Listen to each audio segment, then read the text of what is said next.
참된 길과 참된 덕을 이야기하는 불멸의 고전 도덕경. 유교 이외의 중국 고전으로서 노자만큼 본문에 서로 다른 부분이 많고 해석이 여러 갈래로 나뉘어져 있는 책은 드물 것입니다. 대표적인 본문 종류만도 4가지가 됩니다. 노자의 사상은 어떠한 것일까요? 흔히들 말하기를 동양 문화의 밑바닥에는 형체 없는 것의 형체를 보고 소리 없는 것의 소리를 듣는 것이 숨어 있지 않을까라고 하는데, 노자에 있어서 형체 없는 형체와 소리 없는 소리란 그 철학의 근본을 이루는 도를 설명하는 말입니다. 그리하여 도란 형체 있고 소리 있는 모든 것이 그곳에서 생겨나고 또 그곳으로 돌아가는 이 세계의 근원에 있는 궁극적인 실제였습니다. 인간을 포함한 만물은 생멸 변화를 되풀이하는 유한한 존재이지만 도는 만물의 생멸과 변화를 초월하여 유구하고 무한합니다.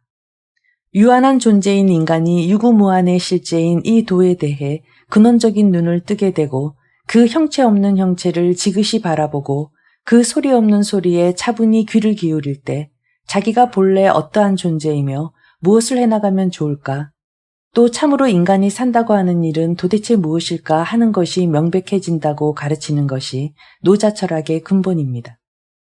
그렇기 때문에 형체 없는 형체, 소리 없는 소리, 근원적으로 하나인 것, 혹은 영원히 차는 일이 없는 것, 무한이며 피로를 모르는 것, 만물을 낳은 이 세계의 어머니, 크나큰 것, 있는 그대로의 것, 가공되지 않은 온먹과 같은 것, 아직 물들여지지 않은 흰 비단 같은 것, 욕망과 지식을 갖지 않는 것 등으로 설명하는 것이 바로 노자의 가르침입니다. 성인은 인간의 언어에 의한 가치 부여나 자기에 의한 질서 규정을 모두 상대적인 것으로 보고 세상 사람들이 아름답다고 하는 것도 실은 추악한 것이며 선이라고 하는 것도 사실은 불선이라는 것을 간파합니다. 이름의 세계에 사로잡히지 않고 고정관념에 얽매이는 일 없이 자유롭게 사물을 구하고 또한 사람을 구합니다.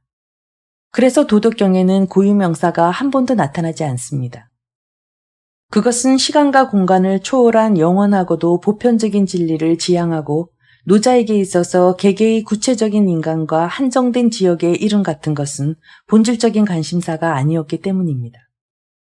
그에게 있어서 본질적인 관심사는 모든 존재의 근원이며 영원하고 보편적인 이름을 갖지 않은 도의 세계였던 것입니다. 또한 성인은 자기를 낮은 곳에 둠으로써 남과 더불어 승리를 다투지 않고 그 다투지 않음을 처세의 근본으로 삼습니다. 노자는 성인의 이와 같은 자세를 무의라고 불렀습니다. 그리고 이 무의의 실천은 곧잘 물의 유연성을 전형으로 삼거나 여성의 끈질김에 비유되기도 합니다. 도덕경은 철학적인 저서인가 동시에 실천적인 저서이고 근원적인 진리를 이야기함과 동시에 처세에 대해서도 말하고 있습니다. 그래서 도덕경은 잠언적이고 종교적이며 정치적이기도 합니다. 노자에 있어서 도의 눈뜸을 가진 자는 예수를 통해서 하느님의 나라에 들어가려고 하는 기독교, 아미타불의 인도를 받아 극락왕생을 소원하는 불교와 달리 매개자를 두지 않고 직접 도인 보편 앞에 서서 무언의 대화를 주고받는 단독자입니다. 인간의 현명함과 지혜는 이름의 세계를 허구화시키고 차별과 대립의 세계를 만들어낸다는 점에서 위험성이 있습니다. 참된 실제의 세계에 있어서는 만물이 근원적으로 하나이고 평등한데 앓은 인간을 구별짓고 차별과 대립을 심화시키는 것입니다. 노자는 이와 같이 차별하고 절단하는 것으로서의 앓의 위험성을 통나무를 베는 도끼로서 경고하는 것입니다. 노자는 당시 춘추 전국 시대의 사회적 현실을 이렇게 보았습니다. 인류가 다투지 않고 서로 죽이지 않는 편안한 사회를 실현시키기 위해서는 인간의 불필요한 위가 철저하게 제거되지 않으면 안 된다고 가르치고 있죠. 노자의 부정은 단순한 부정이 아니라 인간이 참된 인간으로서 긍정되기 위한 지나친 것, 방자스러운 것, 불필요한 것에 대한 부정이었습니다. 그의 부정은 도의 무의에 의해 인간의 지나친 유의를 부정하는 것입니다. 그리하여 노자의 언어는 흔히 역설적인 표현으로 자주 나타납니다. 도덕경에서 자주 반복하여 강조되고 있는 것은 도, 무의, 자연, 지족과 같은 개념입니다. 노자의 저작년대와 저자는 명확하지는 않지만 전국시대에 살았던 노담이라는 인물이 노자라는 기록이 여시춘추, 장자, 사기 등에 기록되어 있습니다. 기원전 400년경 묵자나 공자의 손자인 자사하고 같은 시대에 살았다고도 하고 공자가 노자에게 예를 배웠다고도 하는 기록도 있기 때문에 기원전 500년경에 살았던 인물로 볼 수도 있습니다. 도경과 덕경으로 이루어져 있는 도덕경은 그 내용이 쉽지 않기 때문에 반복하여 감상하실 수 있도록 많지 않은 양을 4회차에 걸쳐 업로드하겠습니다. 모든 풀이와 해석을 다 읽겠습니다. 한자로 표현해주지 않으면 이해하기 어려운 내용이 적지 않기 때문에 본문은 자막으로 화면에 제시하겠습니다. 그리고 어려운 단어가 나올 때마다 화면을 들여다보시면 그 설명을 이해할 수 있도록 단어 뜻도 그때그때 첨부하겠습니다. 또 반복해서 들으실 때에는 원문만 들으실 수 있도록 영상의 마지막에 원문만을 따로 낭독하겠습니다. 도덕경 한자 원문은 운문이고 외우기 쉽도록 운을 달고 있는데요. 도덕경을 읽어나가는 우리 또한 여러 번 반복해 듣고 음미함으로써 노자 철학의 끝모를 깊이와 매력에 다가설 수 있었으면 좋겠습니다. 도경. 최상의 덕은 물과 같다. 물은 만물을 이롭게 하여 다투지 않으면서 모든 사람들이 싫어하는 곳에 있다. 그러므로 도에 가깝다. 겉으로는 땅을 좋다고 하고 마음은 깊은 것을 좋다고 하고 사귀는 데는 어진 것을 좋다고 하고 말은 진실한 것을 좋다고 하고 정치와 법률은 다스려짐을 좋다고 하고 일에는 능숙한 것을 좋다고 하고 움직임에는 때에 맞음을 좋다고 한다. 오직 싸우지 않으므로 허물이 없다. 제1장 도의 본체. 도를 도라고 할 수 있는 것은 참 도가 아니고 이름을 이름이라고 할 수 있는 것은 참 이름이 아니다. 무명은 천지의 시작이요 유명은 만물의 어머니이다. 그러므로 상무로서 그 묘를 보려 하고 상류로서 그 요를 보려 한다. 이 양자는 같은 근본에서 나왔으나 그 이름을 달리하니 이것을 한 가지로 말할 때 현이라고 한다. 현하고 현안이 중묘의 문이다. 풀이. 도가 도로서의 구실을 하는 도, 예를 들면 유교에서 말하는 인륜의 도덕 같은 것은 참 도가 아니다. 또 이름이 이름으로서의 구실을 하는 이름, 예를 들면 유교의 인의 예지와 같은 것은 참 이름이 아니다. 이름이 없는 것이 도이고 이 도가 천지의 시작이며 처음으로 이름이 생긴 것은 천지이니 천지는 만물을 낳는 어머니이다. 그러므로 우리는 참으로 없는 것, 즉 도에 있어서 유현기묘한 작용을 볼 수가 있고 참으로 있는 것, 즉 이 천지의 현상세계를 볼 수가 있는 것이다. 이들 유와 무는 같은 근본에서 나와 그 이름만을 달리한 것이기 때문에 다시 그 근본으로 거슬러 올라가면 동일의 현, 즉 도에서 나온 것이다. 상대적인 유나 무는 다같이 도에서 나온 것이며 그 상대적인 유와 무와의 근원인 절대적인 무를 감정적으로 현이라 부른다.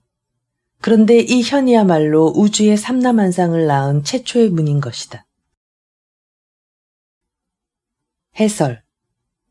이 글의 첫머리에서 노자가 주장하는 도는 유교에서의 도와 다름을 천명하였고 그 도에 의하여 천지가 생겼으며 그 천지가 만물을 낳았다고 하여 그 도가 천지 만물의 본원이며 본체임을 밝혔다. 노자는 또 유와 무에 대한 지금까지의 생각을 뒤엎고 세상에 있는 것은 참된 무에서 나온다고 하였으며 상대적인 의미에 있어서의 유와 무는 모두 참된 무에서 나왔는데 이것을 현이라고 하였다. 노자의 제1장은 노자 철학의 근본인 도를 설명한 것이다. 제2장 무의로서 몸을 기르는 방법. 천하가 모두 미가 미임을 알지만 이는 악일 뿐이고 모두 선이 선임을 알지만 이는 불선일 뿐이다. 그러므로 있고 없음이 서로 생기고 어려움과 쉬움은 서로 이루고 길고 짧음은 서로 비교되고 높고 낮음은 서로 측정하고 음성은 서로 화하고 앞과 뒤는 서로 따른다. 이러한 관계로 성인은 무의의 일에 몸을 두고 무언의 가르침을 행한다.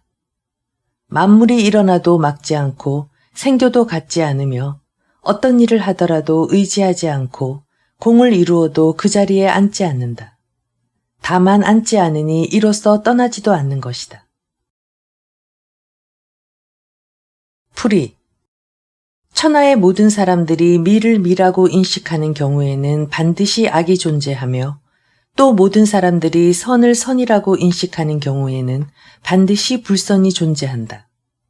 그런데 이것은 미, 추, 선, 불선의 경우만이 아니라 있고 없음에 있어서도 마찬가지이고 어려움과 쉬움에 대해서도 길고 짧고 높고 낮은 것에 대해서도 혹은 음성이나 앞뒤에 대해서도 마찬가지이다. 이 상대적인 세계에서 사는 한 모든 것이 대립하는 상을 가지고 있는 것이다.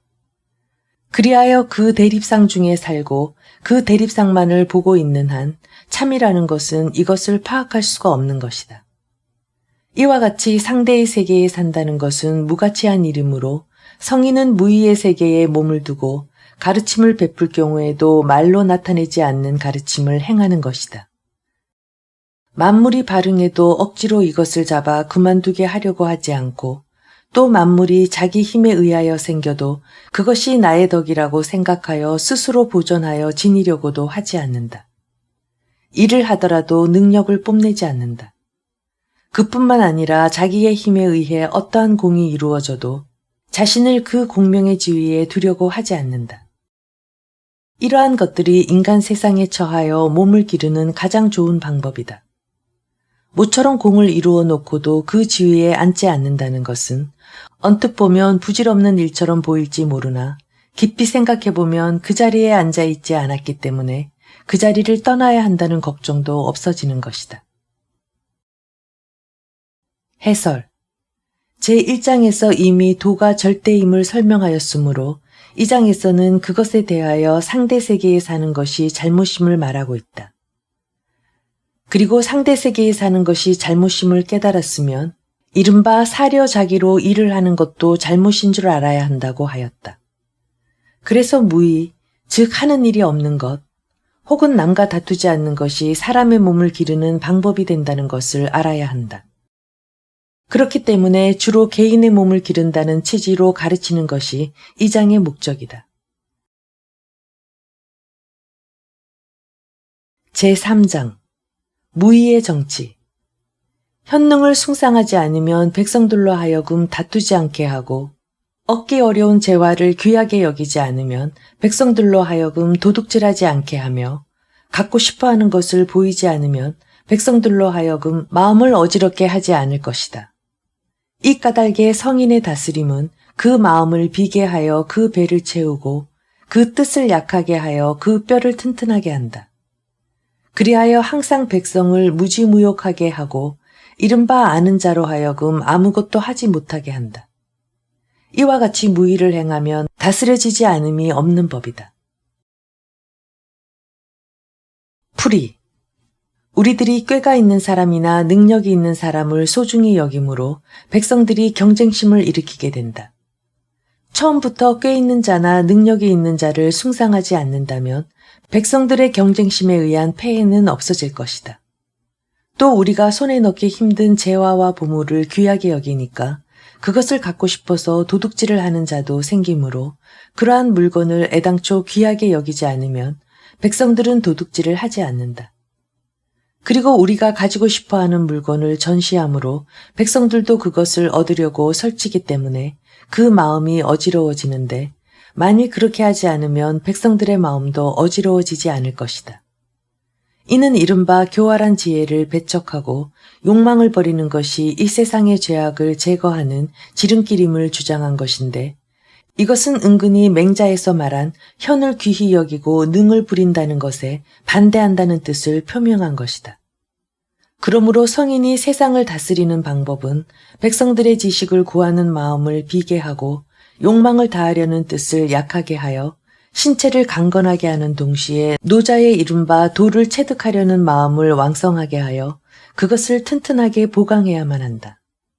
이와 같이 하여 언제나 백성을 무지무욕의 상태에 두어 세상에 지식이 있다는 자들로 하여금 손을 쓸 수 없게 하는, 즉 지자의 활동이 필요 없는 정치를 하는 것이다.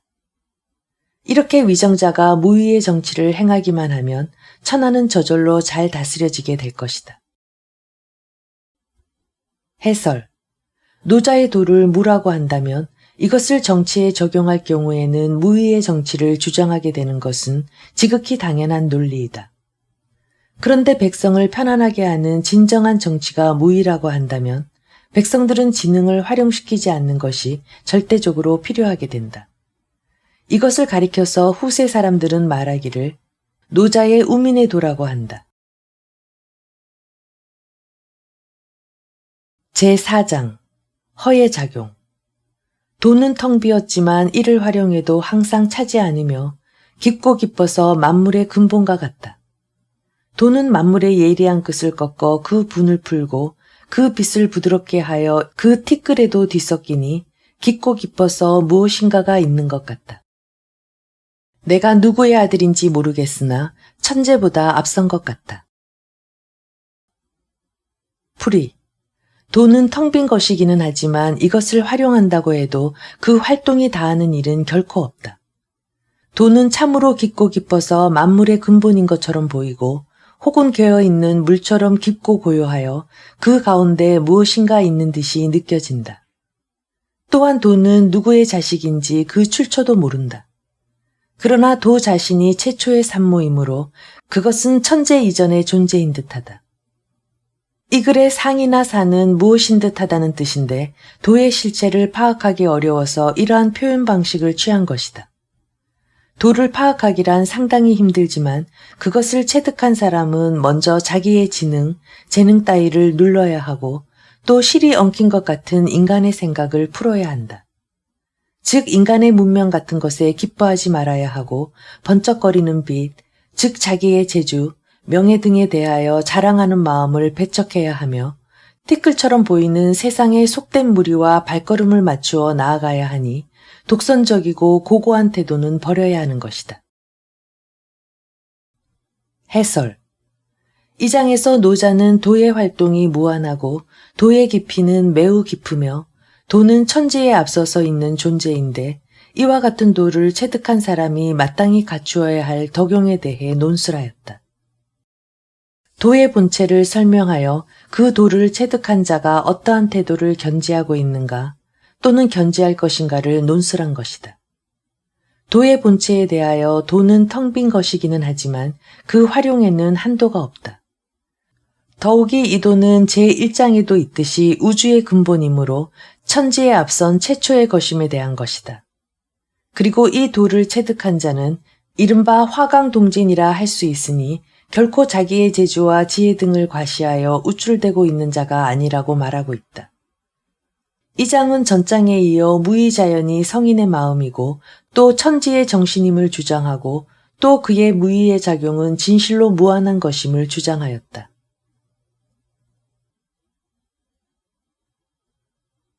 제5장 인간 처세의 요령. 천지는 정이 없어서 만물을 축으로 삼았고 성인은 정이 없어서 백성을 축으로 삼았다. 천지 사이는 풀무와 같은 것인가? 비었지만 다함이 없고 움직일수록 더욱 나온다. 말이 많으면 반드시 막히니 중을 지키는 것이 좋다. 풀이. 천지는 진실로 정을 모른다. 왜냐하면 만물을 제사 지낼 때 사용되는 추구처럼 취급하며 일이 끝나고 나면 사정없이 팽개쳐버리기 때문이다. 성인 또한 정을 모른다. 왜냐하면 매우 소중한 백성을 그대로 내버려두기 때문이다. 천지 성인이 가장 어진 자라는 것을 모든 사람들은 잘 알고 있다. 그런데 그들은 스스로 무의하여 만물이나 백성을 제사 지낸 후에 추구처럼 아무렇게나 내버려두어 언뜻 보면 정이 없다고 생각할 수도 있다. 그러나 잘 살펴보면 그 가운데 참으로 큰 정이 있다는 것을 알 수가 있다. 천지 사이에 도라고 하는 것은 마치 풀무와도 같다. 풀무는 속이 빈 상자이지만 그 활동은 언제나 그치지 않는다. 움직이면 움직일수록 가운데서 바람이 나온다. 천지 사이의 도도 이와 같아서 실체가 없는 빈 것이지만 그 활동은 무한하여 다함이 없는 것이다. 그러나 이와는 반대로 나와서는 안 되는 것이 이 세상에 하나 있는데 그것은 말이다. 이 말이라는 것은 너무 나오면 반드시 곤란한 경우에 당면하게 된다. 그러므로 즉 말이 없는 태도를 굳건히 지켜야 한다. 해설. 이 장에서는 인간 처세의 요령을 논하였는데 생각해보면 말이 많은 것과 무의는 상반되는 것이며 말이 많으면 반드시 막히게 된다는 것은 유의가 오히려 해가 많다는 것을 주장하는 것이다. 중이란 말에 대하여 중용을 얻은 말이라는 뜻이겠지만 한편 비었다는 뜻을 나타내기도 한다. 그리하여 제4장의 도는 충이다라는 말과 상응하여 중을 지키라는 것은 도를 지키라는 가르침과 상통한다. 제6장 영원 불멸의 도. 곡신은 죽지 않으니 이를 현빈이라고 한다. 현빈의 문이 바로 천지의 근원이다. 면면이 있는 듯한데 이를 활용해도 지치지 않는다. 풀이. 곡신, 즉 도는 영원 불멸하다. 그런데 그것은 만물을 생성하는 것이므로 이상한 어머니라고 해도 좋다. 현하고 또 현한 천지조화의 작용이 일체 만물을 영원히 계속하여 생성해가는 불가사의한 것을 여성의 생식기에 비유하여 시적으로 표현한 것이다. 이상한 어머니에 의해서 생기는 것, 즉 도의 근원은 천지를 만들어낸 것이므로 이것을 천지의 근본이라고 해도 좋다. 그리고 이 도라는 것은 눈에 보이지는 않으나 옛날부터 지금까지 면면이 끊어지지 않고 존속하여 이것을 활용하면 언제까지나 그 활동이 계속되고 또한 도 그 자신도 결코 필요하지 않다. 해설. 노자 중에는 도가 만물을 생성하는 조화작용을 여성의 생식작용에 비유하고 도의 무의자연의 생태를 여성의 강인한 수동적인 정신에 비유하여 소술한 경우가 많다. 노자 철학의 근본에는 성에 대한 소박한 호기심과 관심이 상당히 강하게 지적되어 있다. 성은 인간을 포함한 모든 생물에 있어서 가장 근본적인 사실이며 가장 자연스러운 것, 아무런 자기가 없는 것, 신비로운 것의 전형이다. 그것은 또한 대지의 안정성을 상징하고 있으며 농민들의 소박하고 건강한 생활과 가장 밀접한 것이다. 도시적인 문명 생활에 있어서의 생명의 쇠약 현상을 탄식하고 전원 생활에 있어서의 강인한 야성을 찬미하는 노자 철학이 성의 현상의 깊은 신비와 커다란 경이를 발견하여 그 상태를 있는 그대로 인정하려는 것도 까닭이 없지는 않다. 제7장 무아의 성취. 하늘은 영원하고 땅은 구원하다. 천지가 진실로 영원하고 구원한 까닭은 그 스스로 생성하지 않기 때문이다. 그러므로 진실로 영원히 산다. 이러한 까닭에 성인은 그 몸을 뒤로하지만 오히려 몸이 앞서지고 그 몸을 소외하지만 오히려 몸을 영존케 한다. 그 사심이 없기 때문이 아니겠는가? 그러므로 진정한 성인은 그 자아를 이루는 것이다. 풀이. 일체 만물을 생성화육하는 천지대자연의 존재는 진실로 유구하고 영원하다. 천지대자연은 어째서 그토록 영원하고 또 유구할 수 있는가? 그것은 자기가 생성자라는 의식을 전혀 갖지 않고 무용무심이기 때문에 영원히 생성자일 수 있는 것이다. 그러므로 천지대자연의 입법인 도를 체득한 성인은 자기의 위대함을 의식하지 않는 인간 본연의 자세를 취하는 데서 더욱더 위대하게 되고 또 자기를 완전하게 하기 위해서는 오히려 자신을 부정해버려야 한다는 역설적인 진리를 터득하게 되므로 어떠한 일에 있어서나 자신을 뒤로 돌리고 남을 앞세운다. 그러나 결국은 남의 추대를 받아서 자신이 앞서게 되는 것이고 자기를 무시하고 남을 내세우지만 결국은 남의 존경을 받게 되어서 자신의 존재가 확실하게 되는 것이다. 이는 성인이 자기라는 작은 자아를 부정하여 완전하게 무사무욕의 상태가 되었기 때문이 아닐까. 그렇기 때문에 성인은 큰 자아를 성취할 수가 있는 것이다. 해설. 이 장은 제6장의 취지를 이어받아 천지대자연이 영원불멸의 생성자일 수 있는 것은 생성자로서의 자기를 의식하지 않기 때문이라고 설명하였다.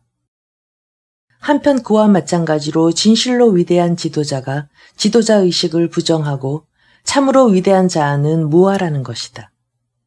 일반적으로 말하자면 큰 긍정은 큰 부정을 매개로 한다는 노자 철학의 근본적인 논리를 제시하였다. 혹자는 이 장의 마지막 구절인 그 사심이 없으므로 진실로 그 자아를 이룬다는 표현을 그 사를 성취하기 위한 무사라고 해석하여 노자 철학을 교활하다고 비난하기도 한다. 그러나 우리는 그것을 교활하다고 비난하기보다는 그러한 점에서 오히려 노자의 대상세계에 대처하는 방법이 끈질긴 점이나 자기의 의지를 관철하려고 하는 강인성에 주목해야 할 것이다.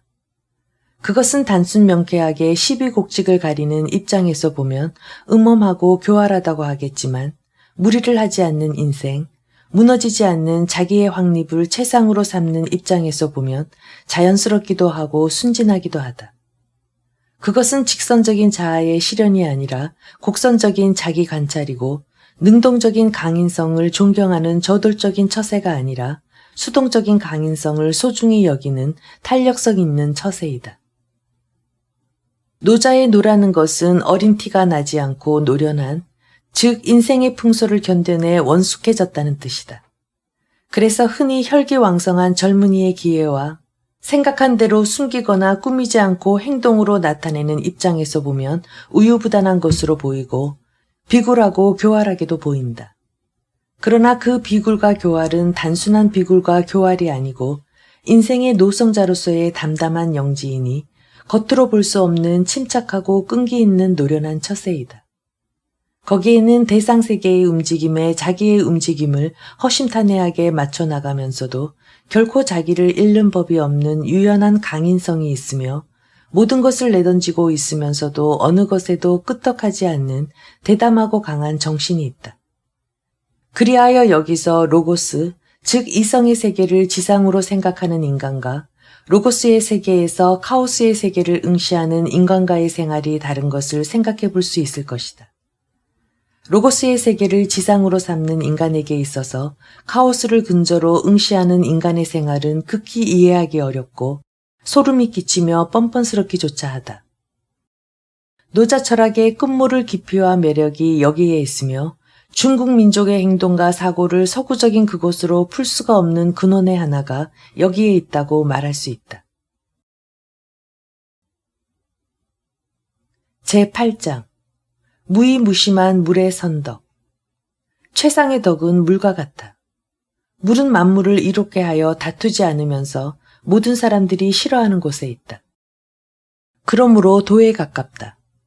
겉으로는 땅을 좋다고 하고 마음은 깊은 것을 좋다고 하고 사귀는 데는 어진 것을 좋다고 하고 말은 진실한 것을 좋다고 하고 정치와 법률은 다스려짐을 좋다고 하고 일에는 능숙한 것을 좋다고 하고 움직임에는 때에 맞음을 좋다고 한다.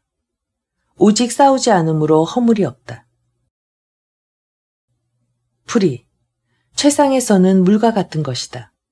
물은 만물에 커다란 혜택을 주지만 만물과 다투지 않고 사람들이 모두 싫어하는 저습한 곳에 있다. 그러므로 그것은 무의자연의 도의 자세에 가깝다.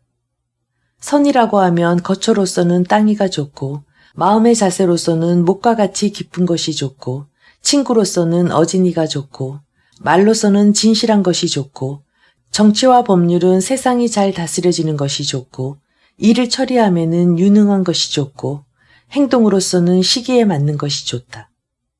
물도 또한 이러한 선을 모두 갖췄다고 말할 수 있다.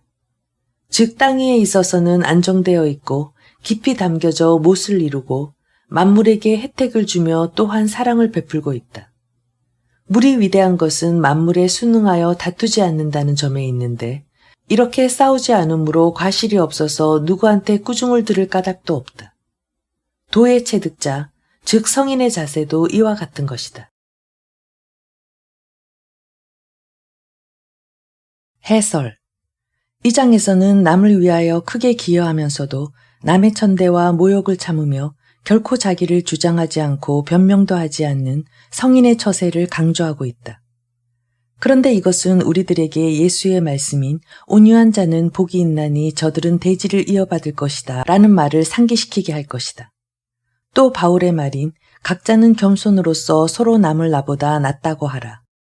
나는 어떠한 상태에 있을지라도 족함을 배웠노라. 하느님은 자기를 겸허하게 하여 종의 모습을 취하여 사람과 같이 되었도다.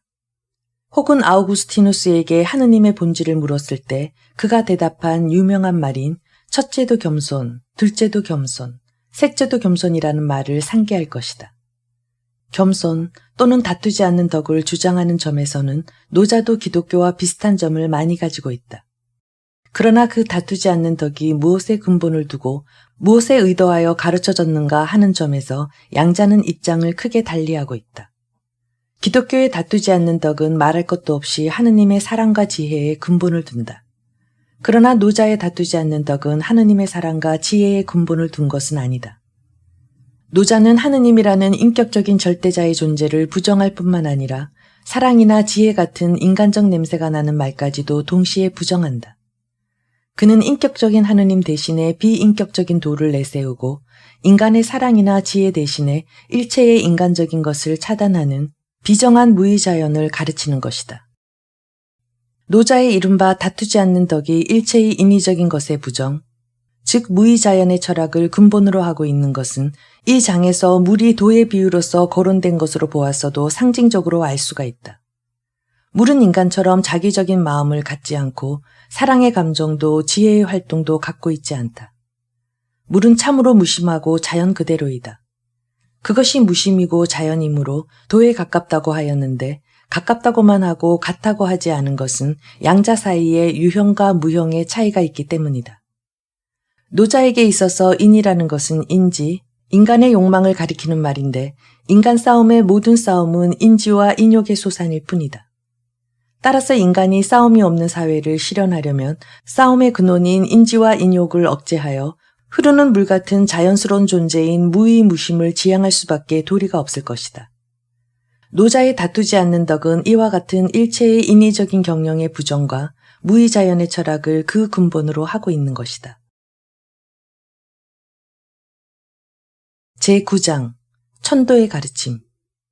지속적으로 일을 채우려고 하면 일을 그만두는 것보다 못하며 갈아서 일을 날카롭게 하면 오래 보존하지 못한다. 금과 옥이 집에 가득해도 일을 지키지 못하고 부귀하여 교만하면 스스로 그 허물을 남긴다. 공을 세우고 스스로 물러나는 것이 하늘의 도리이다. 풀이.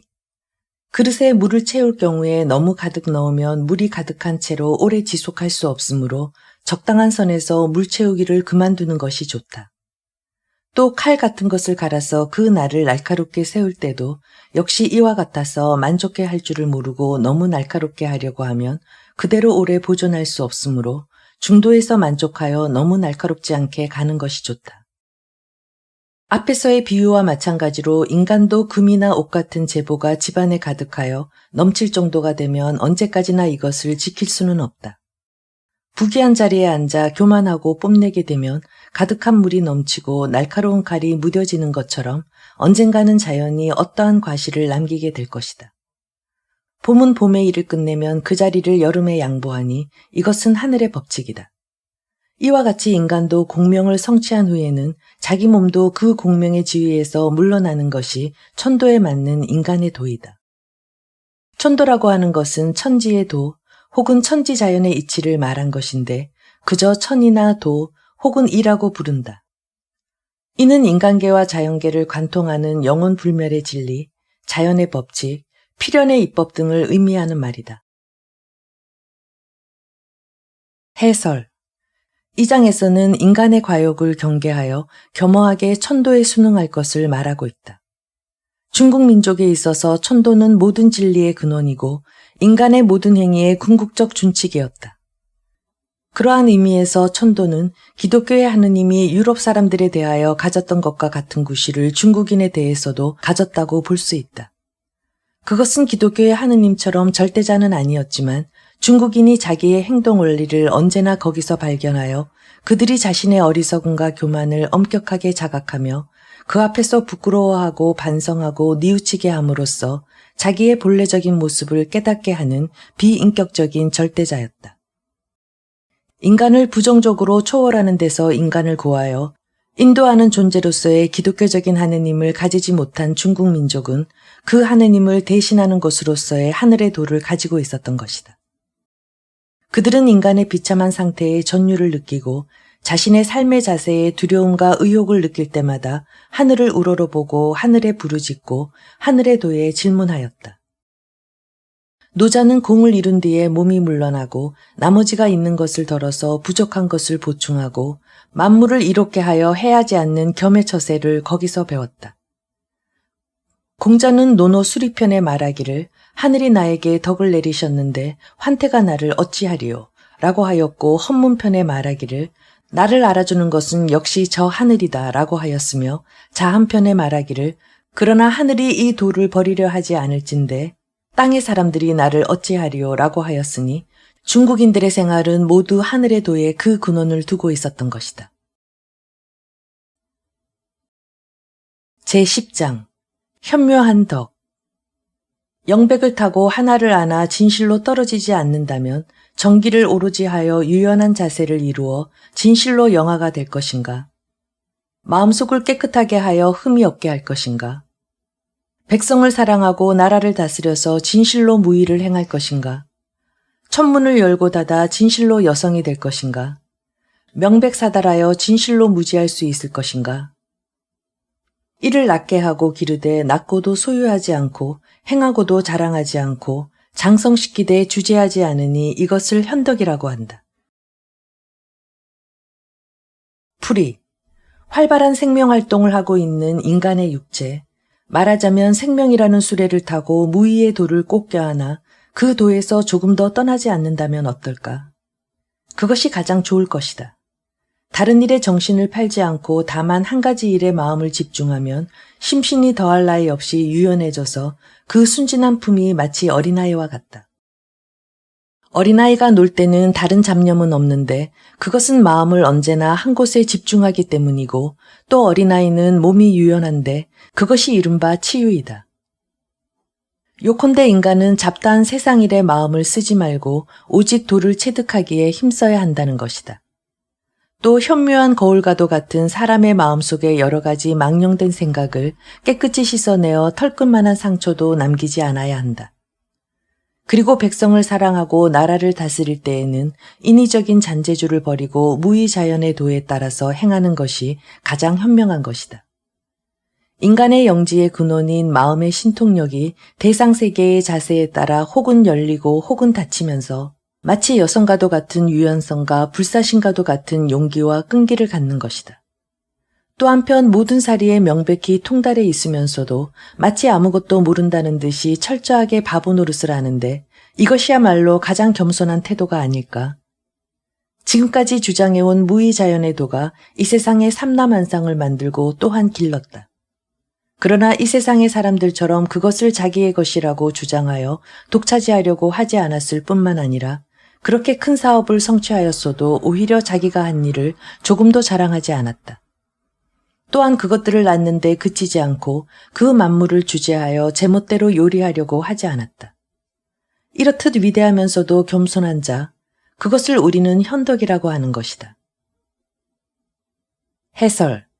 이 장에서도 전장에서와 같이 무의자연의 도를 체득한 성인을 찬양하고 있다. 즉 무의자연의 도를 체득한 성인은 어린아이처럼 부드럽고 여성처럼 불사신이고 무의의 행위와 무지의 지혜로 진리를 가르쳐서 도를 성취해 나가는데 그 불가사의한 인격성인 현덕을 설명하였다. 제11장 무의 작용. 30개의 바퀴살이 한 바퀴통에 꽂혀 있으나 그 바퀴통의 빈 것 때문에 수레의 효용이 있는 것이며 찰흙을 빚어서 그릇을 만드나 그 가운데를 비게 해야 그릇으로서의 쓸모가 있으며 문과 창을 뚫어서 방을 만드나 그 방 안이 비어 있어야 방으로서의 쓸모가 있다. 그러므로 유로서 이롭게 하는 것은 무로서 그 용도를 다하기 때문이다. 풀이. 수레에 있어서는 30개의 살이 하나의 수레바퀴통을 중심으로 하여 집중되어 있다. 따라서 표면적으로 보면 살이나 수레바퀴통이 수레를 움직이는데 가장 중요한 것처럼 보이지만 실제로 가장 중요한 것은 수레바퀴통 중앙에 있는 것으로서 축을 끼우도록 비어있는 구멍이다. 이 공허하고 빈 구멍이 있기 때문에 비로소 수레가 수레로서의 쓸모가 있는 것이다. 그것과 마찬가지로 질그릇의 경우에 차력을 이겨서 주전자나 병 따위의 그릇을 만드는데 그렇게 만들어진 주전자나 병 같은 그릇의 내부에 아무것도 없이 비어있는 무의 부분이 있기 때문에 그 그릇들이 각각 쓸모가 있게 되는 것이다. 또한 건축물의 경우에 대하여 생각해 보아도 입구의 문이나 들창 등의 설비를 해가면서 방을 만드는데 그 방이 방으로서의 구실을 하는 것은 그 가운데 아무것도 없는 빈 공간이 있기 때문이다. 이렇게 생각해 볼 때 유라는 것이 우리 인생에게 어떠한 혜택을 주기 위해서는 그것에 앞서 무라는 것이 반드시 그 나름대로의 작용을 해야 하는 것이다. 요컨대 이것은 유에 앞서서 무가 없으면 유의 활동이 불가능함을 말하는 것이다. 이 유와 무에 대한 독특한 해석은 참으로 깊이 음미할 가치가 있다. 이 세상에서의 거의 모든 현상은 무의 뒷받침이 없는 유는 있을 수 없다는 것을 증명하고 있다. 예를 들면 한 장군이 명장이 되기 위해서는 남이 잘 모르는 수많은 병사들의 죽음이 있어야 하고 한 아들이 입신 출세를 하기 위해서는 남이 모르는 어머니의 피눈물 나는 노력이 필요하며 성공하는 남편을 내조하는 아내의 숨은 공과 같은 것이다. 해설. 모양이 있는 그릇이 그릇으로서의 구실을 충분히 하기 위해서는 모양이 없는 것 혹은 모양이 없는 곳이 그 바탕에 있어야 한다는 것을 말하였다. 이를 수레바퀴의 통, 찰흙으로 빚어 만든 그릇, 건축물의 방 등을 소박한 비유로 하여 설명한 것이다. 즉 유가 유로 존립하기 위해서는 유만으로는 불충분하고 무를 부정적으로 매개함으로써 비로소 유가 유일할 수 있다고 하는 철학적 진리를 분명히 하는 것이 이 장의 취지이다. 이와 비슷한 사상은 장자 외편 지붕유편에도 나타나 있다. 제12장 오간의 욕망. 오색은 사람의 눈을 멀게 하고 오음은 사람의 귀를 멀게 하고 오미는 사람의 입을 상하게 하고 말을 타고 달리며 사냥하는 것은 사람의 마음을 발광케 하고 얻기 어려운 재화는 사람의 행동을 방해한다. 그러므로 성인은 배를 충실히 하도록 하고 눈을 위해서는 아무것도 하지 않는다. 그리하여 저것을 버리고 이것을 취한다. 풀이. 청, 황, 적, 백, 흑의 오원색은 비록 아름다운 것이기는 하지만 찬란한 색채에 지나치게 마음을 쏟으면 결국은 색에 대한 바른 감각을 마비시켜서 사람의 눈을 혼란하게 한다. 또 궁상, 박지우 등의 오음은 비록 듣기에 매우 유쾌한 소리이기는 하지만 미묘한 소리에 지나치게 마음을 빼앗기면 결국은 음에 대한 바른 감각을 마비시켜서 사람을 기머거리와도 같이 만들어버린다. 한편 5가지의 오미는 적당하게 맛보면 그때마다 매우 신선한 미각을 느끼지만 지나치게 맛을 즐기다 보면 결국 우리의 미각을 마비시켜서 맛에 대한 바른 감각에 혼란을 초래한다. 그뿐만 아니라 말을 달려 깊은 산이나 들에 나가 사냥을 하는 것은 광활한 대자연 속에서 전개되는 장쾌한 운동이요. 오락이기는 하지만 거기에 너무 열중하다 보면 다른 일을 생각하지 않게 되어 사람의 마음을 미치게 한다.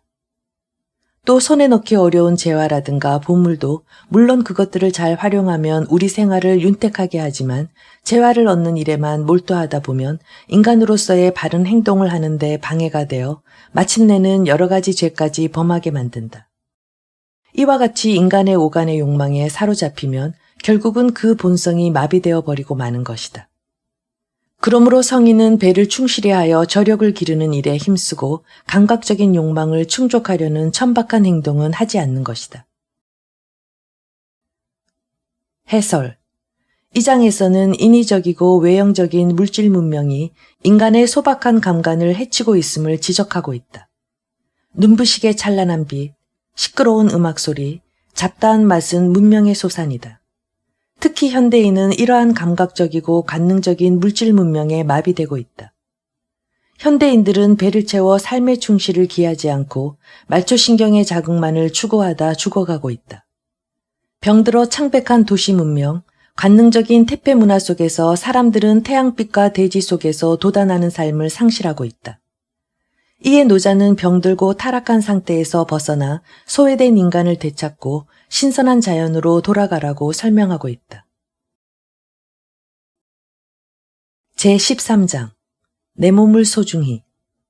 명예와 불명예에 놀라는 것 같이 하여 대환을 귀하게 여기기를 자기 몸과 같이 한다. 무엇을 일러 명예와 불명예에 놀라는 것 같다고 하는가? 명예를 상으로 보고 불명예를 하로 보아 이를 얻어도 놀라는 것 같고 이를 잃어도 놀라는 것 같으니 이것을 총욕에 놀라는 것 같다고 이르는 것이다. 무엇을 일러 대환을 귀하게 여기기를 자기 몸같이 한다고 하는가? 나에게 대환이 있다고 보는 까닭은 내가 몸을 유라고 보기 때문이다. 내가 몸을 물어보면 나에게 무슨 재앙이 있겠는가? 그러므로 몸을 귀하게 여기기를 천하같이 하면 그에게 천하를 맡길 만하고 몸을 사랑하기를 천하같이 하면 그에게 천하를 맡길 만한 것이다. 풀이. 세상 사람들은 명예와 치욕에 대해서는 가슴을 두근거리면서도 도무지 침착하게 대하지를 못한다. 그와 같이 명예와 불명예는 인간에게 있어서 최대의 관심사이기는 하지만 이 총욕이라는 대환을 지나치게 중요시하여 마치 자기 자신을 그 자체와 같이 소중하게 생각하고 있다. 사람들이 총욕에 대하여 깜짝깜짝 놀라는 것 같은 반응을 보인다는 것은 세상 사람들이 명예를 최상의 것으로 생각하고 불명예를 최하의 것으로 생각하여 명예를 얻으면 매우 기뻐하고 불명예를 당하면 의기소침하여 매우 슬퍼하는 등 마음이 동요되는 것을 말하는 것이다. 이와 같이 대부분의 사람들은 명예와 불명예에 대해서는 그것을 얻을 때나 잃을 때나 항상 마음을 두근거리며 침착성을 잃고 만다. 대환을 귀하게 여기는 것이 마치 자기 몸을 그렇게 생각하는 것 같다. 원래 우리에게 총욕이라는 대환이 있는 까닭은 우리가 자기의 몸을 유라고 생각하여 지나치게 인생에 집착하기 때문이다. 만일 우리가 자기의 몸을 무라고 생각하여 인간 생활에 집착하는 면을 도외시한다면 우리에게는 아무 걱정도 없을 것이다. 따라서 총욕 같은 것은 문제시할 것도 못 되는 것이다. 자기 몸을 물어본다는 것은 자기 몸을 무시한다는 것이 아니라 자기 몸을 무엇보다도 귀하게 여기는 것이다. 우리가 만일 진정한 의미에서 자기 자신을 매우 귀하게 여겨 우리 몸을 천하를 주고도 바꿀 수 없는 귀중한 것으로 생각하고 자중한다면 그러한 사람에게는 비로소 천하를 맡길 수 있는 것이다. 또 자기를 사랑함에 있어서 진정으로 자기 몸을 천하의 무엇과도 바꿀 수 없는 소중한 것으로 생각하여 자애한다면 그 사람에게는 기꺼이 이 천하를 맡길 수 있는 것이다. 총욕에 치우쳐서 일희일비하는 것은 진실로 자중도 자애도 아니다. 해설. 이 장에서는 참다운 뜻에서 내 몸을 소중히 하고 내 생명을 사랑하고 아끼는 자는 남의 생명도 소중히 하며 남의 삶에 동정심을 느끼게 된다는 것을 말하고 있다. 따라서 그러한 사람이어야만 비로소 안심하고 천하의 정치를 맡길 수 있다는 것을 주장하였다. 제14장 도의 현묘한 형이상학적 성격. 이를 보아도 보이지 않는지라 이름하여 이라 하고 이를 들어도 들리지 않는지라 이름하여 히라 하고 이를 잡으려고 하나 잡을 수 없는지라 이름하여 미라고 한다. 이 셋으로는 밝힐 수 없으므로 섞어서 하나가 된다. 그 위도 밝지 않고 그 아래도 어둡지 않으며 숭숭하여 이름 지을 수 없으나 무의 세계로 복귀하니 이것을 무상의 상, 무상의 상이라고 하며 이를 일러 홀황이라고 한다. 이것을 맞이해도 그 머리를 보지 못하고 이것을 따라가도 그 꼬리를 보지 못한다. 옛날에 돌을 잡아서 지금의 유를 다스린다. 진실로 고시를 아니 이것을 독이라고 한다. 풀이. 도는 보려고 해도 보이지 않으므로 이것을 형기가 아직 나타나지 않은 최초의 것이라는 뜻의 이라고 이름 붙일 수 있을 것이다. 또 도는 들으려고 해도 들리지 않으므로 이것을 소리가 너무 작아서 거의 들리지 않는다는 뜻의 히라고 이름 붙일 수가 있을 것이다. 혹은 도는 붙잡으려고 해도 잡히지 않으므로 이것을 너무 작아서 붙잡을 수 없다는 뜻의 미라고 이름 지을 수 있을 것이다. 그리고 이, 히, 미 세 가지는 각각 단독으로는 도의 본질을 밝힐 수가 없다. 오직 그 세 가지 말을 합하여 하나로 만든 존재, 즉 무색, 무성, 무형이 혼연일체를 이룬 근원적인 존재가 도인 것이다. 보통의 물체는 위에 있고 높은 곳에 있으면 분명하게 볼 수 있고 아래에 있고 낮은 곳에 있으면 어두워서 볼 수가 없다. 그러나 도는 물체로서의 존재가 아니므로 위에 있다고 해서 특별히 분명한 것도 아니고 아래에 있다고 해서 특별히 어두운 것도 아니다. 여기서 위라고 한 것은 현하고 현한 도의 본질을 말하는 것이고 아래라고 한 것은 도의 작용에 의해 나타난 유형의 만물을 의미한다. 그 도는 또한 실이 끊어지지 않는 것과 같이 승승하여 정지하는 법이 없다. 그러나 이것을 한마디로 표현할 수는 없다. 결국 형태를 가진 물건이 아무것도 존재하지 않는 경지, 즉 물질 세계를 초월한 무의 세계로 돌아간다고 밖에 할 수 없다. 또는 이 도를 다른 말로 표현한다면 상태가 없는 상태라든가 모양이 없는 모양이라고 할 수가 있다. 그것은 희미하고 어렴풋하여 정확한 말로 표현하기 어려운 존재이다. 보통 물체의 경우 이것을 앞에서 보면 그 머리를 볼 수 있고 뒤에서 보면 그 꼬리를 볼 수 있다. 그러나 도는 앞에서 보아도 그 머리를 볼 수 없고 뒤에서 보아도 그 꼬리를 보지 못한다. 왜냐하면 도에는 처음도 없고 마지막도 없기 때문이다. 공간적으로 머리와 꼬리가 없을 뿐만 아니라 또한 시간적으로 시작도 끝도 없다. 도는 옛날로부터 모든 진리를 파악하여 오늘의 현상 세계를 지배하고 있다. 더욱이 이 도는 천지에 앞서서 존재하고 있는 것이므로 모든 것 중에 가장 오랜 것이며 모든 것 중에 가장 처음인 것이다. 즉 태고에 있어서의 만물의 생성 시초를 잘 알고 있으므로 이것을 도의 근본 또는 그 본질이라고 부르는 것이다. 해설.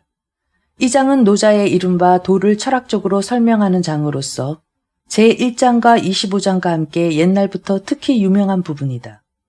제1장은 도가 이름이 없고 현하고 또 현하다는 것을 설명하였고 제25장은 천지에 앞서서 생긴 도의 정료한 모습을 설명한 것이다. 이에 비하여 이 장은 도의 무색, 무성, 무형을 말한 것이니 즉 인간의 모든 감각적이고 지각적인 이해를 초월하면서도 오히려 황홀한 그 어떤 것으로서의 삼라만상의 근원에 실제하는 현묘한 형이상학적 성격을 설명하였다. 이 글 중에 이른바 이, 희, 미와 무상의 상, 무상의 상 등이 도의 이와 같은 현묘한 모습을 설명하는 노자 특유의 용어인데 이러한 용어는 후세에서는 그대로 도와 같은 뜻의 말로 사용되었다.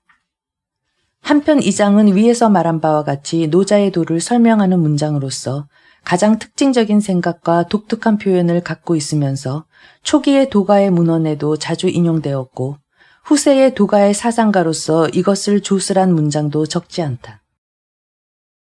예를 들면 장자 외편의 천지, 천운, 지붕유편과 한비자의 해로편, 회남자의 도응편, 열자의 천서편 등의 노자의 글이 인용되어 있다. 그리고 도교의 경전 역시 이를 인용하고 있으며 신뢰를 다 들 수 없을 정도다. 제15장 철인의 풍모와 인생태도. 옛날에 참으로 선비인 자는 미묘현통하여 깊이를 알지 못한다. 대저 단지 알지 못함으로 억지로 이를 형용한다. 망설임이 마치 겨울에 시내를 건너는 것 같고 우물쭈물함이 마치 사방이 적국에 포위되어 이를 두려워하는 것 같고 엄숙하고 의젓하여 마치 손님과 같고 산뜻하여 얼음이 장차 녹으려는 것 같고 돈독하기는 막 찍어낸 통나무와 같고 넓기가 골짜기와 같고 혼연하여 혼탁한 물과 같다. 누가 진실로 혼탁한 것으로서 이를 진정시켜 서서히 맑게 할 것인가? 또 누가 진실로 편안하게 함으로써 이를 움직여 서서히 생하게 할 것인가? 이 도를 견지한 자는 가득 차기를 원하지 않는다. 대저 단지 차지 않는지라 그러므로 진실로 해져서 새로워진다. 풀이. 옛날에 훌륭한 인물이라고 불리던 사람들은 미묘하여 이해하기 어려우며 또 유연하고 기묘한 도를 터득하고 있어서 그 깊이를 헤아릴 수가 없다. 이와 같이 보통 사람으로서는 도저히 알 수 없는 것이므로 이러한 사람을 표현하려면 억지로라도 형용하는 말을 빌려서 사용할 수밖에 없다. 그것은 마치 추운 겨울에 시냇물을 건널 때처럼 머뭇거려 불분명한 태도를 취하는 것이니 어떤 일이라도 조급하게 서두르지 않는다. 혹은 사방이 적국에 포위된 나라의 사람들처럼 언제나 머뭇거리면서 신중한 경계심을 늦추지 않으니 경솔하게 결단을 내리지 않는 것이다. 그런가 하면 엄연한 태도로 몸을 삼가서 마치 남의 집에 손님으로 갔을 때처럼 근엄한 태도를 취하기도 하고, 또는 완전히 소탈한 태도를 취하여 마치 금방 얼음이 녹듯이 어느 사물에도 구애받음이 없이 세속과 함께 어울려 가기도 한다. 혹은 순박한 모습이 마치 산에서 막 찍어낸 통나무와 같은 풍정을 보여주기도 하고, 또는 산골짜기가 흐린 물이나 맑은 물을 가리지 않고 천하의 모든 물을 받아들이는 것처럼 가슴속이 훤히 트여 있는 자세를 보이기도 하고, 때로는 더럽고 욕된 것에 휩쓸려 세속과 그 발걸음을 같이 하기도 한다. 물이 흐리면 흐린 것을 그대로 고요하게 두어 서서히 저절로 맑고 깨끗해지게 하는 것과 같은 자세. 그와 같은 자세를 자기의 것으로 할 수 있는 사람은 과연 누구일까? 또 퍽 안정되어 있는 가운데 어떠한 움직임이 싹터 서서히 초목을 자라게 하는 골짜기와 같은 자세. 그러한 자세를 자기 것으로 삼을 수 있는 사람은 도대체 누구일까? 그와 같은 사람은 무의자연의 도를 체득한 자로서 옛날에 진실로 훌륭한 선비, 바로 그 사람일 것이다. 아무튼 혼탁한 가운데서 맑고 깨끗한 것을 찾아내고 안정되고 편안한 가운데서 생동감을 느끼는 이른바 도를 가진 자는 가득 차기를 원치 않는다. 이처럼 가득 차기를 원하지 않으므로 마치 옷이 해지면 새로 만들어 입는 것처럼 날마다 새로운 소생력을 갖게 되는 것이다. 해설. 전장에서 노자의 이른바 도의 근본적인 자세를 설명한 데 이어서 이 장에서는 그와 같은 호랑한 도의 체득자, 즉 노자적인 철인의 풍모와 인생 태도를 구체적으로 설명하였다. 그 내용도 노자적인 철인의 참모습을 소박하고 간결하게 묘사하여 그의 모습이 뚜렷하게 잘 나타나 있고, 또 하나의 문학작품으로서도 뛰어난 가치를 가지고 있다. 이 쌍에서 우리는 노자가 생각하는 이상적인 인간상이 어떠한 것인가를 배웠다. 장자 4편의 대종사편에도 이와 비슷한 이른바 진인이라는 것이 있는데, 이러한 노장적인 인간상과 육아의 인간상을 비교해보는 것은 양자를 이해하는 데 큰 도움이 될 것이다. 육아는 치욕에 대하여 결벽한 태도를 고집하는데, 노장은 진흙에 묻히고 오욕에 휩쓸린 흐린 물 같은 생의 자세를 이상으로 한다. 육아는 음란하지 않은 거처를 선택하는 데 비하여 노장은 무사람이 싫어하는 곳에 살고, 육아는 강직하고 씩씩한 남성적인 것을 미덕으로 삼는 데 비하여 노장은 부드럽고 약한 여성적인 것을 찬미한다. 인의와 예지라고 하는 윤리적 규범을 지상의 가치로 하여 그것을 몸에 굳게 무장하려는 것이 육아의 입장인데, 인의의 참다운 진리가 퇴폐하여 생긴 것으로 보아 인을 끊고 의를 버리는 자연의 도를 강조하는 것이 노장이다. 또한 환란에 서로 죽고 몸을 죽이면서 인을 이루며 의를 보고도 행하지 않는 것은 용기가 없기 때문이라고 하는 것이 육아인데, 사랑하기를 몸으로써 하고 자기의 생명을 모든 가치 규범에 우선시키는 것은 노장이다. 노장이 묘사한 인간상은 부드럽고 약한 것이며 소극적이고 진취성이 없으며 때가 묻고 진흙투성이이다. 육아의 인간상이 국가 권력이나 지배계급에 있어서 기대되는 인간상일 수도 있기 때문에 그들에 의하여 자주 이용도 되고 악용도 되어 왔음에 비하여 노장의 그것은 국가 권력에 봉사하지 않았고 지배계급에 이익을 주지 않았으며 이른바 문명의 진보에도 기여하지 않았고 문화 향상에도 힘이 되어주지 않았다. 요컨대 육아적인 가치관을 절대적인 것으로 보는 한 노장적인 인간은 소극적이고 진취성이 없고 야비하고 나약한데, 그것은 삶아 먹을 수도 없고 구워 먹을 수도 없는 잡초와 같은 강인성을 가진 완전히 불모의 백성이기도 하다. 노장적인 인간은 처음에 국가나 도덕 규범이 있었던 것이 아니라 인간의 삶이 그 이전에 있었음을 알고 있었고, 이른바 문명이나 문화가 인간의 삶을 가치 있게 하는 것이 아니라 오히려 인간의 삶이 문명이나 문화에 가치를 준다는 것을 알고 있다. 또한 철저하게 나약해지기 위해서는 때로는 최상의 용기가 필요하고 수동적인 유약이 용감하게 일어나는 억센 것보다는 훨씬 강인하다는 것을 알고 있다. 거기서는 인간의 삶의 방법이나 자세, 인생의 행복이나 가치에 대한 생각은 근본적으로 육아와는 다르다. 양자의 인간상의 차이는 기본적으로는 양자의 인간관과 인생관의 차이, 행복이나 가치에 대한 생각의 차이에서 비롯되었다고 해도 좋을 것이다. 그것과 함께 같은 중국 민족이고 같은 역사적 풍토적 조건을 생활 기반으로 하면서도 노장적 인간상과 육아적인 그것이 성립되는 점으로 보아 우리는 인간의 기질과 성격의 차이, 사회적, 경제적, 정치적 환경의 차이를 생각해 볼 수 있을 것이다. 그리고 만일 환경적 조건을 중시한다면 노장적인 인간상이란 현실 사회에서의 소외자이고 정치적, 경제적 세계에서의 탈락자이며 성공한 자이기보다는 실패자이고 지배자이기보다는 피지배자에게 위로와 동정의 대상이니 그들의 실패와 몰락을 지탱해주고 격려해주는 것이었다고 말할 수 있을 것이다. 제16장 명에 돌아가 상을 아는 지혜. 허를 이루기를 지극히 하고 정을 지키기를 두터이 하면 만물이 함께 일어나는데 나는 그것이 도에 복귀함을 안다. 대저 만물은 무성하지만 각각 그 근원으로 돌아간다. 근원으로 돌아가는 것은 정이라고 하고 이것을 명에 돌아간다고 한다. 명에 돌아가는 것을 상이라 하고 상을 아는 것을 명이라고 한다. 상을 알지 못하면 망령되어 화를 자초한다. 상을 알면 관용하고 관용하면 곧 공평해진다. 공평하면 왕이고 왕이 되면 곧 하늘이고 하늘이 되면 곧 도이다. 도가 되면 곧 영원하니 몸이 끝날 때까지 위태롭지 않다. 풀이. 인간이 자기의 마음을 텅 비게 하고 무의자연의 고요함을 두터이 지키면 천지 만물이 모두 일어나는데 나는 그것이 결국은 도로 돌아간다는 것을 안다. 대저 만물이 한때는 무럭무럭 번성하지만 언젠가는 그 근본으로 돌아간다. 그와 같이 근본으로 돌아가는 것을 만물의 근원인 도, 즉 정이라고 한다. 다시 말하면 도의 작용에 의하여 산출되어 이 눈앞의 세계에 생동하는 만물도 초목이 뿌리에서 나와 뿌리로 돌아가듯이 도의 근원적인 정적 속으로 돌아가는 것이다. 그 돌아간 상태를 정이라고 한다. 이렇게 정으로 돌아가는 것을 만물의 편에서 말할 때 명에 돌아갔다고 하는 것이다. 명에 돌아가기만 하면 영원불멸하게 되고 만물이 근원으로 돌아가 영원불멸하게 된다는 것을 알면 이를 밝은 지혜라고 한다. 만일 만물의 근원이 영원불멸이라는 것을 모르면 망령되이 행동하여 여러 가지 화를 자초한다. 반대로 이것이 영원불멸이라는 것을 알면 관용의 덕을 가질 수 있고 관용의 덕을 가지면 그 모든 일에 공평무사하게 된다.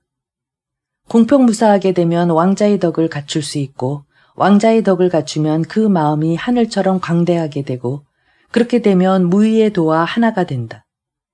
무의의 도를 체득하기만 하면 그것은 영원불멸이다.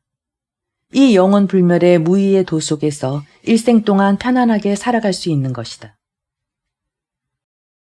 해설. 이 장에서도 또한 무의자연의 도를 체득한 노자적인 성인의 편안한 처세를 설명한 것이다. 인간을 포함한 천지 만물의 근원인 무의자연의 도는 텅 빈 것이며 고요한 것이므로 도의 근원적인 허정으로 되돌아가 자기도 또한 허의 극치에 달하고 독실하게 정을 지키게 되면 자신의 본래의 참모습으로 돌아가는 것이 된다. 그 본래의 참모습으로 돌아갈 때 자기도 또한 도의 영원불멸성을 자신의 것으로 하여 편안하게 이 세상을 끝마칠 수 있다는 것이 이 장의 논지이다. 끝으로 돌아감을 안다, 뿌리로 돌아간다 등의 어구에 표시되어 있는 노자의 복귀 사상에 대하여 보충 설명을 하고자 한다. 노자의 복귀 사상이 성리학에 있어서의 복성설과 밀접한 관련을 갖고 있다는 것은 이미 언급하였지만 일반적으로 이 사상은 현상적인 사물의 근원에 본체적인 도의 영원불멸을 생각하는 데 그 특색이 있다.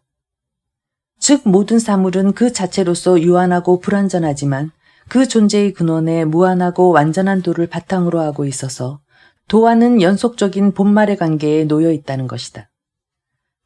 따라서 그 말에서 그 본으로 복귀하는 것에 의하여 스스로의 유한성과 불완전성에서 벗어날 수 있다고 생각하는 것에 복귀 사상의 본질이 있다. 이와 같은 복귀 사상은 중국 철학의 역사에 있어서는 다시 두 개의 특징적인 사고를 낳아 그것을 전개시키고 있다. 그 하나는 복귀를 인간의 내면에 바탕을 두어 주체적 실천적으로 생각하는 방향이다.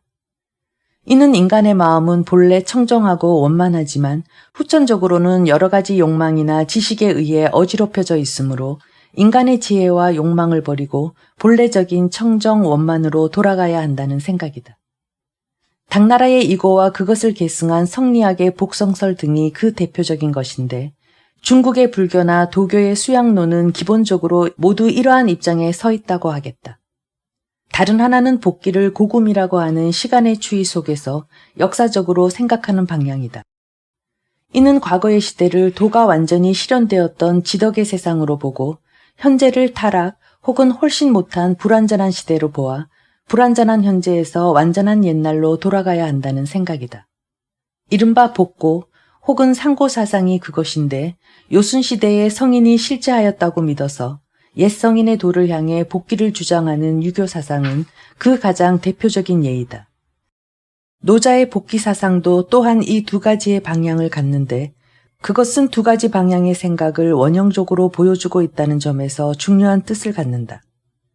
즉 옛날의 도를 잡는다는 것이나 진실로 고시를 안다고 주장하여 태고의 만물의 시원을 강조하는 대목에서 고를 무의의 도가 완전히 행해져 있었던 지덕의 시대로 보고 지금을 도가 상실되고 덕이 쇠퇴한 타락의 시대로 보는 상고 사상이 현저하게 나타난다.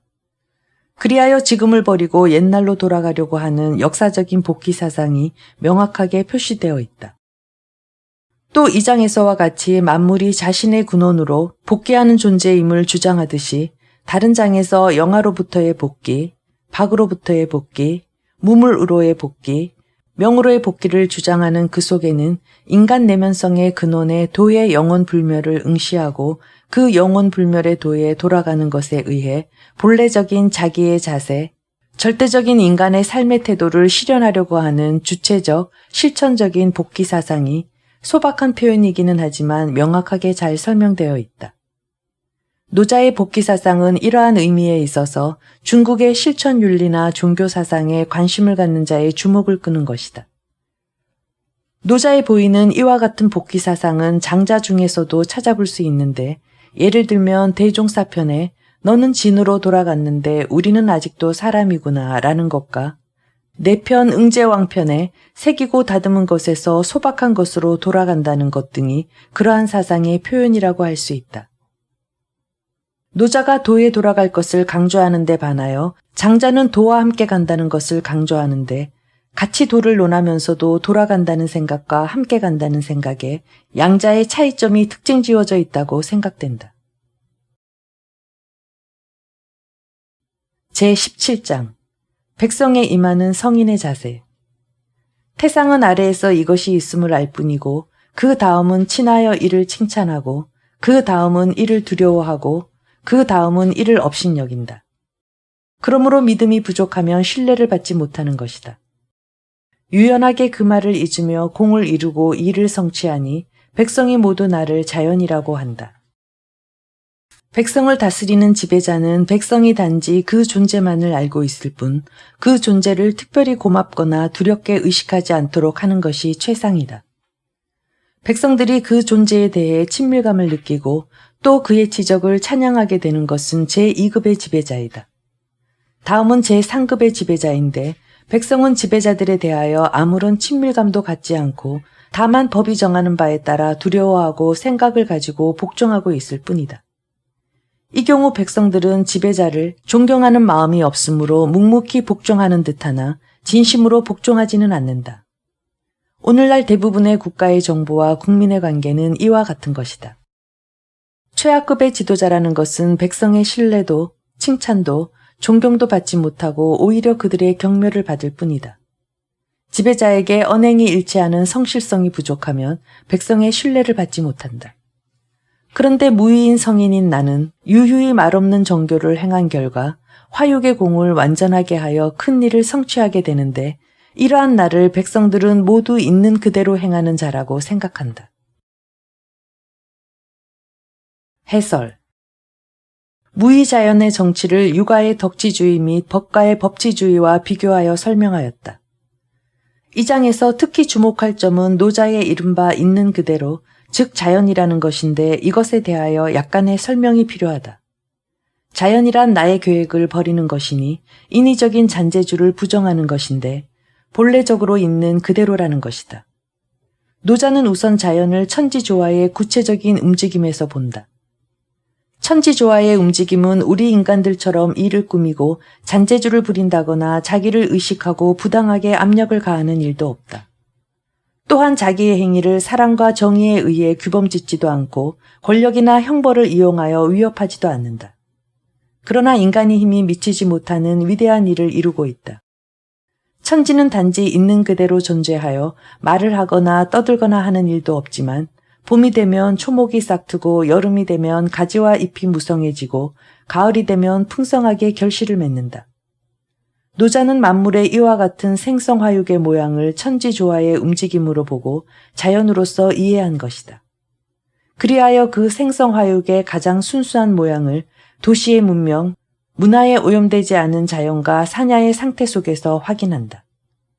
노자에게 있어서 자연이란 천지만물의 자연적인 생성화육의 모습인 전원과 사냐의 상태를 의미하는 말이었다.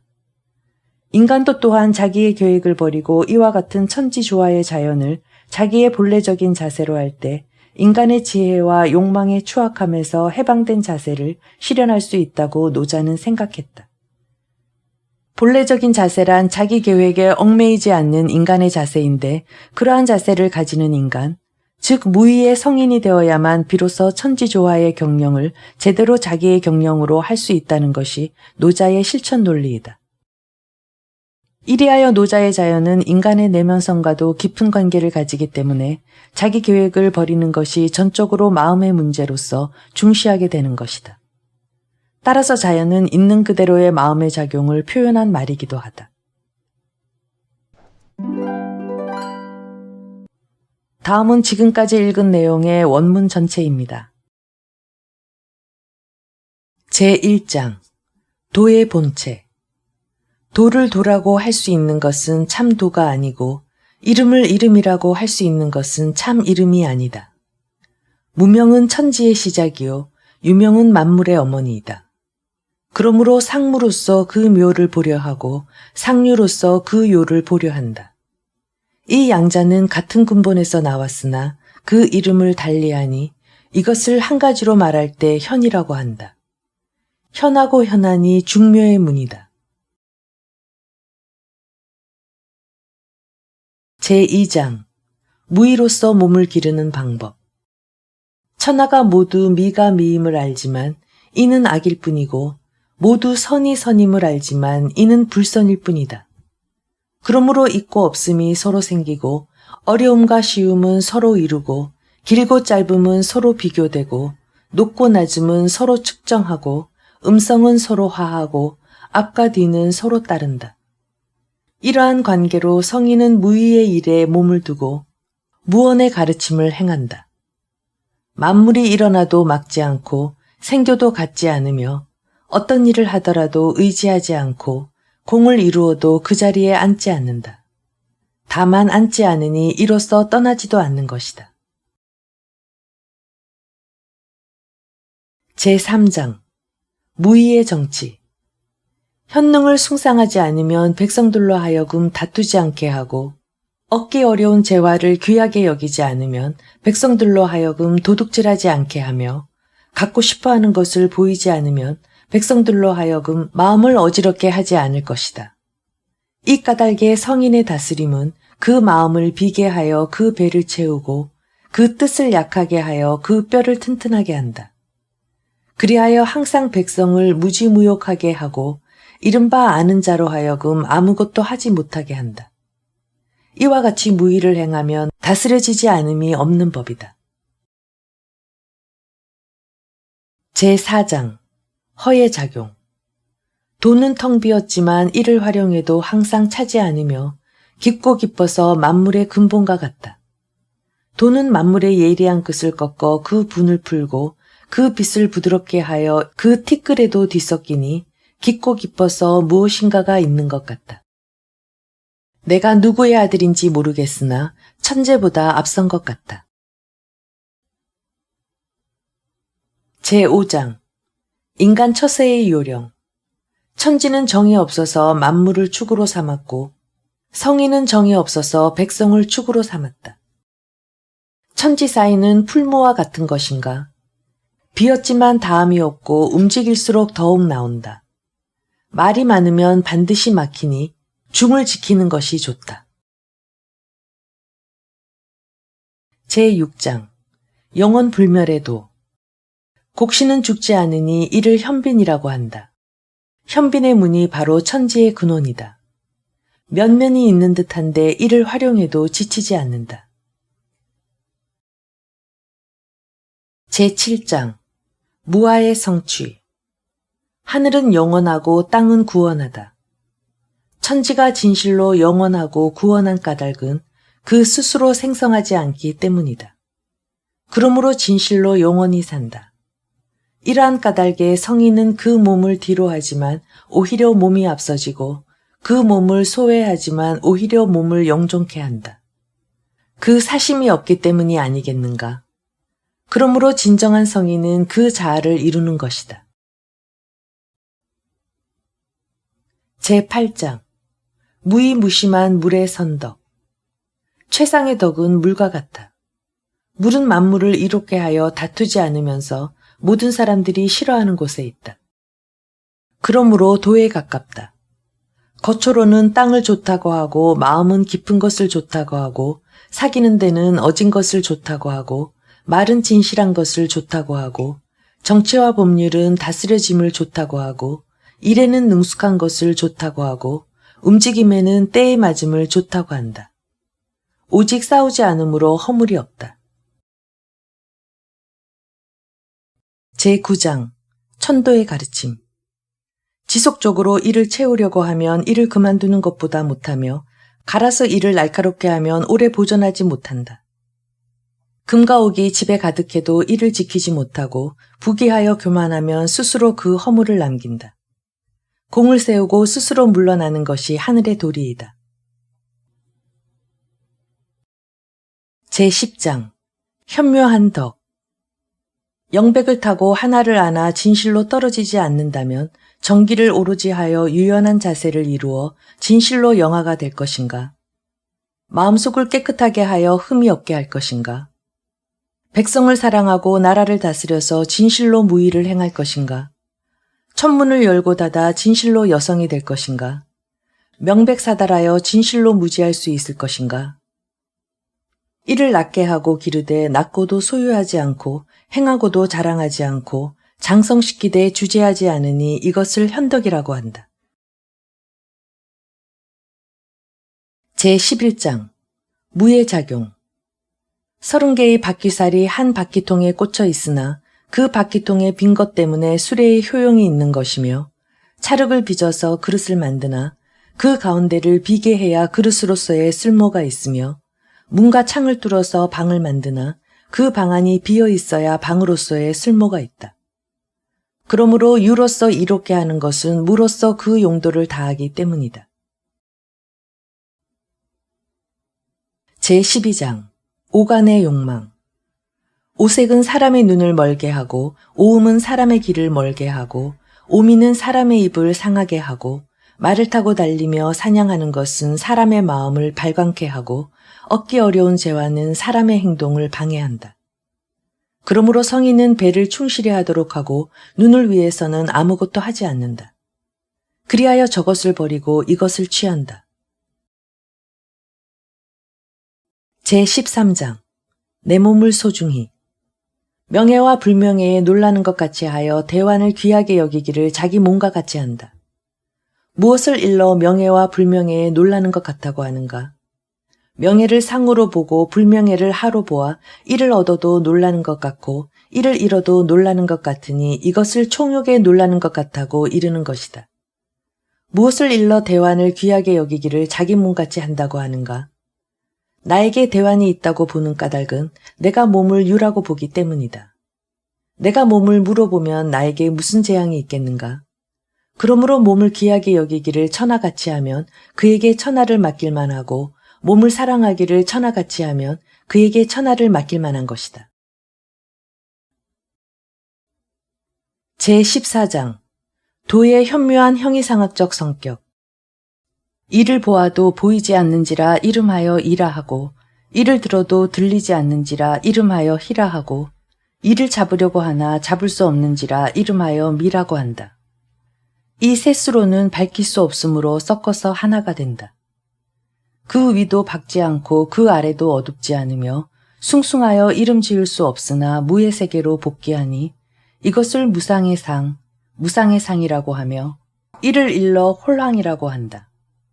이것을 맞이해도 그 머리를 보지 못하고 이것을 따라가도 그 꼬리를 보지 못한다. 옛날의 도를 잡아서 지금의 유를 다스린다. 진실로 고시를 아니 이것을 독이라고 한다. 제15장 철인의 풍모와 인생 태도. 옛날에 참으로 선비인 자는 미묘현통하여 깊이를 알지 못한다. 대저 단지 알지 못함으로 억지로 이를 형용한다. 망설임이 마치 겨울에 시내를 건너는 것 같고 우물쭈물함이 마치 사방이 적국에 포위되어 이를 두려워하는 것 같고 엄숙하고 의젓하여 마치 손님과 같고 산뜻하여 얼음이 장차 녹으려는 것 같고 돈독하기는 막 찍어낸 통나무와 같고 넓기가 골짜기와 같고 혼연하여 혼탁한 물과 같다. 누가 진실로 혼탁한 것으로서 이를 진정시켜 서서히 맑게 할 것인가?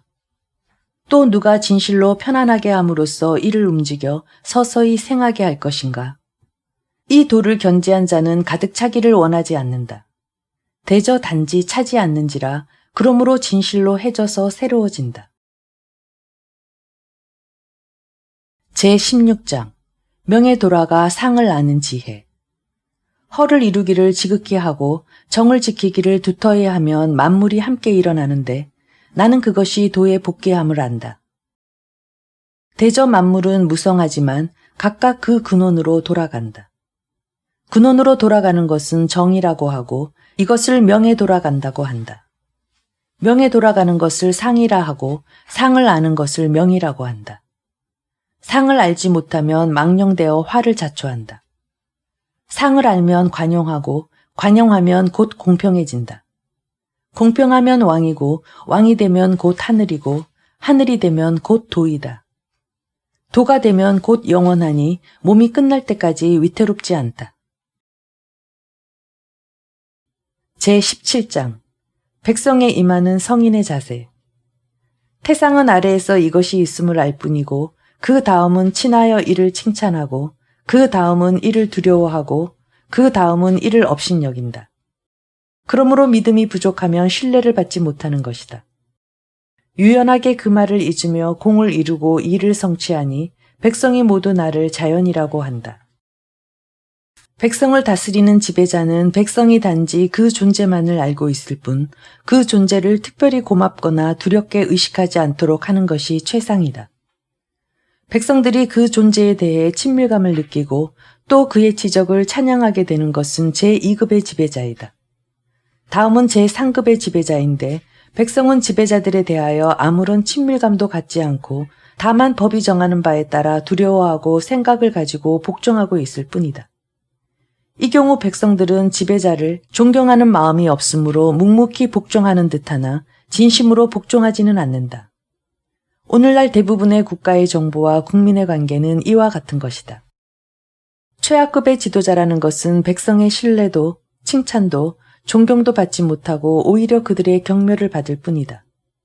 지배자에게 언행이 일치하는 성실성이 부족하면 백성의 신뢰를 받지 못한다. 그런데 무위인 성인인 나는 유유히 말없는 정교를 행한 결과 화육의 공을 완전하게 하여 큰 일을 성취하게 되는데 이러한 나를 백성들은 모두 있는 그대로 행하는 자라고 생각한다.